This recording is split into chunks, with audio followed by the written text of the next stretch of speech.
Hi everyone, इस video में हम लोग समझने जा रहे हैं डिफरेंस ऑफ टू स्क्वायर्स को। तो चलिए स्टार्ट करते हैं वीडियो को। मेरे पास प्रोडक्ट है दो फैक्टर्स का, जिसमें इंटरेस्टिंग बात ये है कि हमने टर्म्स को सेम रखा है। ए बी इसमें भी है, ए बी इसमें भी है। फर्क इतना है कि मैंने इसमें साइन को चेंज कर दिया है। एक में माइनस साइन है और एक में प्लस साइन है। साइन को मैंने अपोजिट लिया है। अब अगर मैं इसका एक्सपेंशन लिखूं, फॉयल मेथड का आप यूज कर सकते हो। तो ए की मल्टीप्लाई ए के साथ ए स्क्वायर, ए की मल्टीप्लाई बी के साथ A B, minus of B की मल्टीप्लाई ए के साथ माइनस ऑफ बी ए, जिसे आप ए बी भी लिख सकते हो, माइनस ऑफ ए बी, और माइनस ऑफ बी की मल्टीप्लाई प्लस बी के साथ minus of B square. A B से ए बी कैंसिल आउट होगा क्योंकि दोनों क्वांटिटी सेम है, बट एक प्लस में है एक माइनस में है। एंड हमें मिलेगा A square minus B square. A square minus B square ही है difference of two square. Difference क्या होता है? जब भी आप एक टर्म्स को दूसरे टर्म से माइनस करते हो, किसी भी एक चीज को दूसरे चीज से माइनस कर रहे हो, किसी भी एक नंबर को दूसरे नंबर से माइनस करते हो, तो उसका जो रिजल्ट है उसको आप डिफरेंस कहते हो। तो इसका जो रिजल्ट है उसको आप डिफरेंस कह रहे हो। बट ये क्या है? ये स्क्वायर है, ये भी टर्म स्क्वायर है। ये दो स्क्वायर्स का डिफरेंस है, इसीलिए आप इसे डिफरेंस ऑफ टू स्क्वायर्स कह रहे हो, जो कि है A square minus of B square is equal to A plus B into A minus B. एक तरह से आप कह सकते हो कि ये एक शॉर्टकट है, आगे चल के ये बहुत यूज होगा। ठीक है, तो आगे बढ़ते हैं, मूव करते हैं कि ये यूज कहां कहां होगा। जैसे मुझे ये प्रोडक्ट दे दिया, प्रोडक्ट ऑफ टू फैक्टर, जिसे मुझे एक्सपैंड करना है, तो अब मैं इसमें फॉयल मेथड अप्लाई कर सकता था, तो ये होता काफी लंबी वीडियो चलती। बट अब मैं इसमें क्या कर सकता हूं, मैं इस क्वेश्चन को ध्यान से नोटिस कर रहा हूं। तो हमारे पास है क्या, 3t minus 4y, 3t plus 4y। 3t दोनों में सेम है, दोनों टर्म सेम है, सिर्फ साइन डिफरेंट है।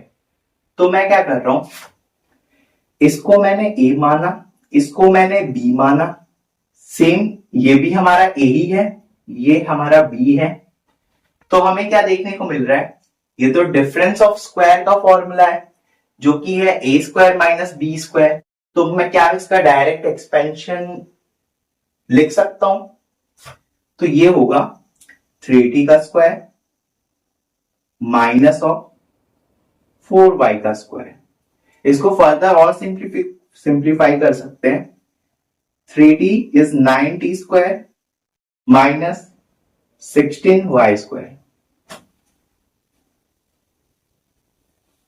अभी तक हमने क्या देखा कि एक्सपेंशन के केस में फॉयल मेथड को कैसे अवॉइड करते हुए डिफरेंस ऑफ टू स्क्वायर हम लिख सकते हैं। मतलब इस टर्म को डिफरेंस की फॉर्म में लिख सकते हैं। अगर हमें डिफरेंस वाली टर्म ही गिवन है, तो हम कैसे लिख सकते हैं वो देखते हैं। अगर मैं इस क्वाड्रेटिक एक्सप्रेशन को सॉल्व करूं, तो मुझे यही मिलेगा। तो मैं इसका डायरेक्ट आंसर लिख सकता हूं, A square minus of B square से अगर मैं इसको कंपेयर करूं, अगर मैंने ये एक्स वाली टर्म को ए स्क्वायर माना, 25 को मैंने बी स्क्वायर माना, तो इसका हमने रिजल्ट पढ़ा था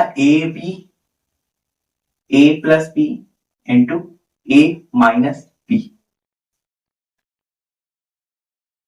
तो अगर मुझे इसका फैक्टर निकालना है, क्वाड्रेटिक एक्सप्रेशन का फैक्टर मुझे निकालना है, तो मैं direct A plus B into A minus B लिख सकता हूं।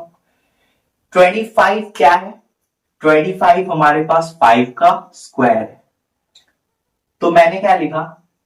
X square minus of 5 square. Directly आप कंपेयर कर सकते हो कि ए वाली टर्म हमारे पास एक्स है और बी वाली टर्म वाई है, तो पुट कर दो x प्लस 5, ए हमारे पास x है एंड b हमारे पास 5 है, a plus B into A minus of B. तो हमने डायरेक्ट इसका फैक्टर निकाला। इस वाले टर्म तो देखो कैसे हम कर सकते हैं, इसमें तो कोई भी परफेक्ट स्क्वायर हमें नहीं मिल रहा, ठीक है। लेकिन अगर आप एक चीज नोटिस करो कि दोनों के पास 2 कॉमन फैक्टर है। कॉमन फैक्टर का मतलब वो नंबर, वो डिजिट जो इसके मल्टीप्लिकेशन में भी है, इसके मल्टीप्लिकेशन में भी है, तो वो है 2। अगर मैं 2 को कॉमन ले लूं तो यहां पे बनेगा वाई स्क्वायर माइनस ऑफ 9। 9 3 का स्क्वायर है, 9 इज बेसिकली 3 का स्क्वायर। तो इस केस में हमारे पास क्या होगा?